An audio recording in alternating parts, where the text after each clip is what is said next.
Mimosa, qui vient d'un élevage de husky sibérien.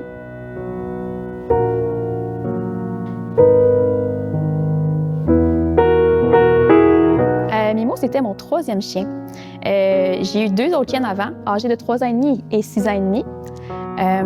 2 retraités husky du même élevage. Fait que Mimo, c'était mon premier chiot et mon premier mâle.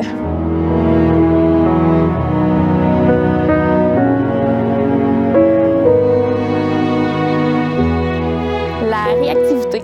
Avec quand il était tout petit, j'allais dans les parcs à chiens.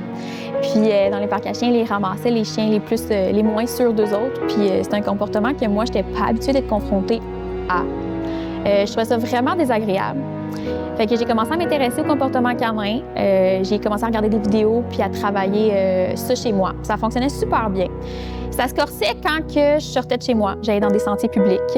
Puis là, il tirait, il m'arrachait le bras là, pour aller voir les autres chiens. Il jappait, il grognait après les autres chiens. On m'a déjà dit « Mon Dieu, ton chien est vraiment agressif. » Puis il était juste hors de contrôle. Je devais tout le temps m'éloigner dans le bois. Puis j'achetais genre 1001 gâteries pour trouver la gâterie de la plus de haute valeur. J'en ai pitché dans le bois pour qu'il sente, pour qu'il ramasse, pour qu'il soit concentré sur d'autres choses que le chien qui passait. Puis, à un moment donné, je me suis tannée. J'étais vraiment tannée de tout le temps essayer de trouver quelque chose de mieux pour lui parce que ça fonctionnait pas.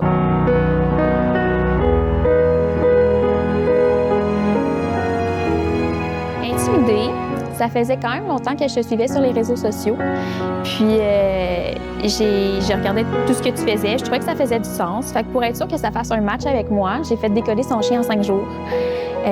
Puis à partir de là, c'est là que j'ai réalisé à quel point genre, ça fitait. Puis c'est la première fois que j'entendais des discours qui avaient autant de sens pour moi. Mais j'étais vraiment... j'étais confiante pour la suite.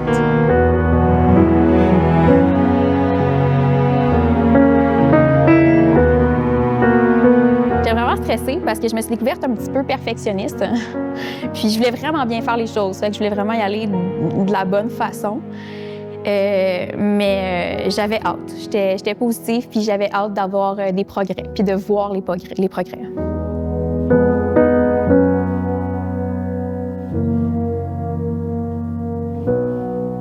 De rencontrer d'autres personnes, d'autres duos humain-chien qui avaient eu des problématiques un peu comme la mienne, puis qu'ils avaient réussi à s'en sortir avec ton aide.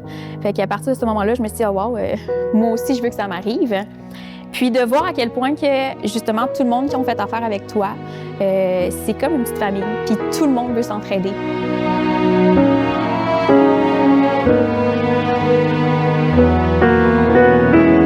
Il me fait enfin confiance. On a une belle relation qui s'est développée. Puis, impossible, quelque chose que je croyais impossible, moi, c'est d'avoir un husky lousse. Fait que je dirais que ça, c'est ce qui m'impressionne le plus, c'est ce que je croyais le moins possible pour moi. Avec lui, surtout lui, en fait, avec la problématique qu'il avait. Puis, fait que de l'avoir lousse maintenant, ça, c'est ça. C'est assez difficile. Je me suis tout le temps fait dire qu'un husky lousse, c'était impossible.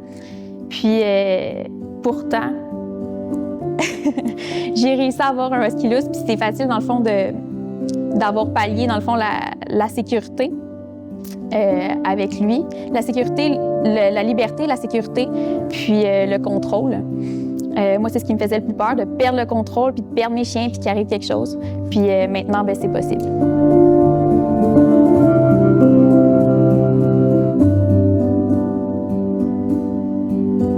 Pédagogique, authentique, puis je dirais sérieux, mais avec une touche humoristique.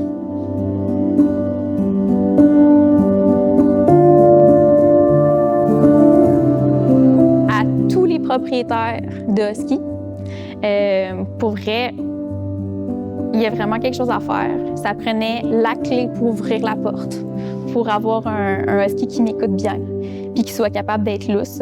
Fait que je le recommande vraiment à tous ceux qui ne croient pas ou qui ne croyaient pas, comme moi avant. C'est possible. Puis ça prend vraiment de la volonté, beaucoup d'amour pour notre chien, beaucoup de temps. Mais c'est vraiment possible d'y arriver.